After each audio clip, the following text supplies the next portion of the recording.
Lalu pemirsa, berapa besar efektivitas dan dampak vaksin pada anak? Sudah bergabung bersama kami Satgas Imunisasi Ikatan Dokter Anak Indonesia, Profesor Sujatmiko. Selamat siang, Prof. Sujatmiko. Selamat siang, Mbak. Sehat? Sehat tentunya. Prof sendiri tentunya tetap sehat selalu ya, Prof? Alhamdulillah, diusahakan. Baik, Prof. Apakah vaksin untuk anak-anak ini berbeda dengan vaksin yang diberikan untuk orang dewasa?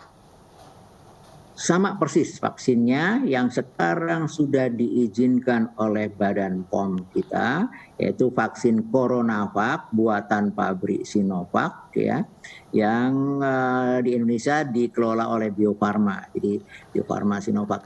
Jadi vaksinnya itu aman. Jadi dari mana kita tahu aman? Bahwa sudah dilakukan uji klinis di Cina pada kelompok umur 6 sampai 11 tahun, 12 sampai 18 sampai yang dewasa. Semua hasilnya bagus. Oleh karena itu Badan POM kemudian bersama ITAGI mengizinkan atau menganjurkan penggunaan untuk anak 6 sampai 11 tahun karena aman dan bermanfaat gitu. Kalau untuk dosisnya sendiri ada perbedaan tidak, Prof? Untuk dosis Jadi yang diberikan? berdasarkan uji klinik di Cina pada kelompok umur ternyata dengan dosis yang sama dengan dewasa itu hasilnya lebih baik. Ya, seperti vaksin-vaksin lain juga banyak kita tahu bahwa banyak vaksin-vaksin yang sama dengan dosis seperti vaksin influenza juga sama. Gitu. Jadi aman, tapi aman. Baik, Prof, kalau untuk vaksin dewasa kan kita lihat ada beberapa yang mengalami gejala demam ataupun gejala ringan lainnya setelah vaksin. Apakah hal-hal ini juga perlu diwaspadai orang tua setelah vaksinasi pada anak? Sama, vaksinasi seperti pada bayi, semua vaksin bisa menimbulkan bengkak di bekas suntikan, agak nyeri ya, bahkan ketakutan anaknya. Ya jangankan anak-anak orang dewasa juga divaksin, kita sering lihat di televisi ketakutan itu biasa, tapi jumlahnya kecil sekali, mungkin 2,5% mungkin nggak sampai.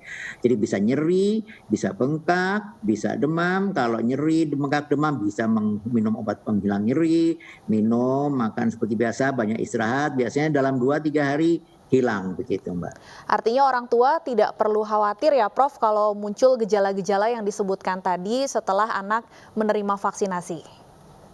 Ya, kurang lebih sama. Jadi nggak usah khawatir seperti, bang bayi imut-imut aja sering divaksin, kata sering imunisasi DPT segala juga bisa timbul bisa, tapi aman biasanya ya. Prof Sujatmiko, kalau untuk anak berkebutuhan khusus, apakah juga bisa menerima vaksinasi COVID-19? Ya, justru itu prioritas buat mereka. Kenapa? Anak ADHD, anak autis, anak yang disabilitas intelektual atau kita sering menyebutnya mental retardasi, anak dengan kelainan jantung, kelainan paru ya, anak-anak yang di panti asuhan, itu mereka tidak bisa menggunakan masker dengan baik. Jadi saya ulang dulu, Mbak ya. Untuk mencegah penularan COVID, sebenarnya langkah pertama adalah memakai masker. Kenapa? Dengan memakai masker menutup hidung dan mulut, dagu dan pipi, ya jangan melorot, jangan longgar, maka virus varian apapun mau Omikron, mau Delta tidak bisa masuk. Jadi itu pertahanan pertama. Oleh karena itu semua, mau dewasa, mau anak biasa maupun anak berkebutuhan khusus tetap harus pakai masker. Nah, problemnya anak yang berkebutuhan khusus, anak ADHD, autis, kecerdasan yang rendah, CP segala macam susah kan kadang-kadang menggunakan masker yang rapi dan juga dia tidak bisa menghindar berkerumun dengan anak lain, maka justru anak-anak itu, terutama juga anak yang di panti asuhan, itu vaksinasi adalah benteng kedua. Kalau virusnya lolos masuk, baru antibodi kita. Antibodi kita dari mana? Dirangsang oleh vaksin. Jadi anak-anak yang kebutuhan khusus apapun, itu justru kita harusnya prioritaskan, kecuali yang kekebalannya rendah, karena misalnya penderita kanker atau penderita defisiensi imun. Gitu, Mbak.